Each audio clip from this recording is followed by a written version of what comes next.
বলছে ইমাম হুসাইন রাদিয়াল্লাহু তাআলা আনহুর শাহাদাত হচ্ছে আমার নবীজির ইলমে গায়েবের প্রমাণ। সুবহানাল্লাহ বলেন না কেন? ইমাম হুসাইন রাদিয়াল্লাহু তাআলা আনহু যখন কারবালার ময়দানে ইমাম হুসাইন শহীদ হবে এটা আমার নবী জানতেন। এটা আমার নবী সাল্লাল্লাহু আলাইহি ওয়াসাল্লাম কারবালার মাঠে শহীদ হবে এটা জানতেন। তা সত্ত্বেও আমার নবী সাল্লাল্লাহু আলাইহি ওয়াসাল্লাম এটা দোয়া করেন নাই, আল্লাহ হুসাইনকে তুমি এই পরীক্ষা থেকে উঠিয়ে দাও, এই পরীক্ষা আমার হুসাইনের উপর দিও না। আমার নবী দোয়া করেছেন কারবালার ময়দানে, ইয়া আল্লাহ আমার ইমাম হুসাইনকে তুমি সবরের জমিন নসিব করো। সুবহানাল্লাহ বলেন না?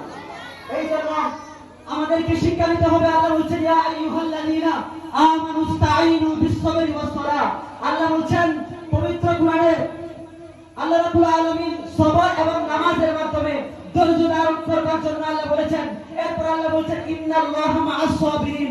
আল্লাহ রাব্বুল আলামিন ধৈর্যশীল যারা আছে, যারা ধৈর্য ধরে নামাজ আদায় করবে তাদের সাথে রয়েছে। জোরে বলেন সুবহানাল্লাহ। এইজন্য আল্লাহ রাব্বুল আলামিন পবিত্র কোরআনে অনেক আয়াত নাযিল করেছেন। আগে ধৈর্যের সাথে যারা নামাজ আদায় করবে, ধৈর্যের সাথে যারা জীবন যাপন করবে, ধৈর্যের সাথে যারা তার জীবন অতিবাহিত করবে, ওই ব্যক্তি ইমাম হুসাইনের মতো তার জিন্দেগি রোশন হয়ে যাবে। জোরে বলেন সুবহানাল্লাহ।